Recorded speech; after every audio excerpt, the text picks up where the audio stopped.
3. Voici la reine de Rome qui rentre dans le stade. Federica Pellegrini, championne olympique, championne du monde, championne d'Europe, record woman du monde, entraînée par Philippe Lucas. Si elle s'impose aujourd'hui, ce sera encore elle, la reine du monde. Mais Femke Heemskerk est friable. Elle a toujours craqué en individuel dans les grandes compétitions seulement. Quelque chose nous dit qu'aujourd'hui, c'est le jour de Femke Heemskerk qui a réalisé la meilleure performance mondiale lors des séries. Le record du monde de Federica Pellegrini, une 52,98. Le record de France de Laure Manodou, une 55,52. C'était le record du monde en son temps. Elle avait battu Pellegrini, c'était à Melbourne en 2007. Et regardez, elle s'est invectivée. Ça, Philippe Lucas est passé par là avec Romain Barnier qui lui, en compagnie de James Gibson, l'autre entraîneur de Marseille, a briefé Femke Heemskerk et Camille Muffat face à son destin qui monte sur le plot, la troisième en partant de la droite de votre écran.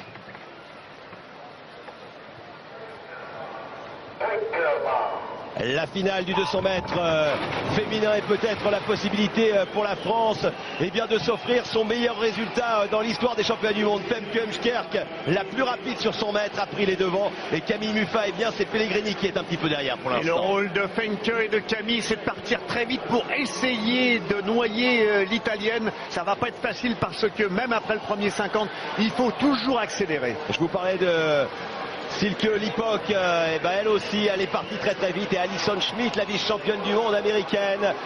Pour l'instant, Camille Muffat devant Federica Pellegrini qui a viré Michel en 7e position. Federica, Femke Heemskerk qui a une bonne longueur d'avance. Elle est partie très très vite. Elle a compris comment elle pouvait battre Pellegrini.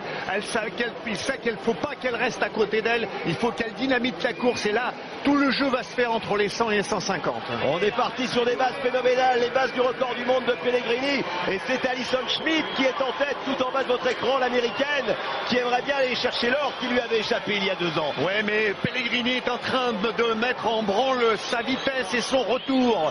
Et Camille Muffat qui accélère également pour l'instant. Camille qui va remonter en 3e position peut-être au virage. Femke Heemskerk est derrière en embuscade. 6 filles avec toujours Alison Schmidt et Camille Muffat qui vire à 50 mètres de l'arrivée en 4e position. Allez Camille, lâchez les chevaux, remontez, attaquez avec Heemskerk qui craque un petit peu. Et regardez Pellegrini qui passe, Alison Schmidt qui gagne et Camille Muffat. C'est ton jour Camille, il faut y aller. C'est maintenant que ça se gagne avec Pellegrini qui accélère. L'italienne va être difficilement prenable, mais il y a l'argent.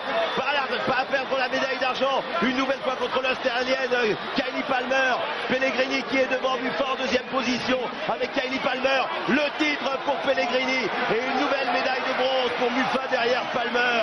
Federica Pellegrini est une diva. Elle a perdu son entraîneur Alberto Castagnetti quelques semaines seulement après Rome. Elle pensait arrêter la natation. Elle a trouvé un nouveau mentor et ce mentor s'appelle Philippe Lucas. C'est la reine de la natation. Mais derrière, Camille Muffat offre une 5e médaille à la France. La France réussit son meilleur résultat et Camille Muffat monte une nouvelle fois sur le podium. Ah oui, Pellegrini ne s'est pas laissé avoir par le départ très très rapide de la Hollandaise. Elle a fait très attention de rester dans le rythme après les premiers 50, de ne pas être trop éloignée. Et elle a réussi ce qu'elle devait réussir, c'est-à-dire un retour parfait. Et Femke Heemskerk, qui est la reine des demi-finales, craque une nouvelle fois, 7e. Elle est partie sur les bases du record du monde, à mi-parcours, un 100e par rapport au temps de Pellegrini. Et regardez là, Federica Pellegrini. On vous repassera peut-être un sujet sur elle que l'on avait tourné pour Stade 2. La voilà la diva. Quelque chose me dit qu'elle sera une nouvelle fois la nageuse de l'année. Et puis la reine en Italie, Pellegrini, une 55-58 qui a sorti la bonne course au bon moment. Kylie Palmer qui détenait la meilleure performance mondiale de l'année en arrivant ici est 2e et Camille Muffat est une nouvelle fois sur le podium. On va pas bouder notre plaisir parce que franchement ça fait quand même 2 médailles de bronze pour Camille qui est avec notre dossiste champion du monde, Jérémy Stravius, doublement médaillé dans ces championnats du monde.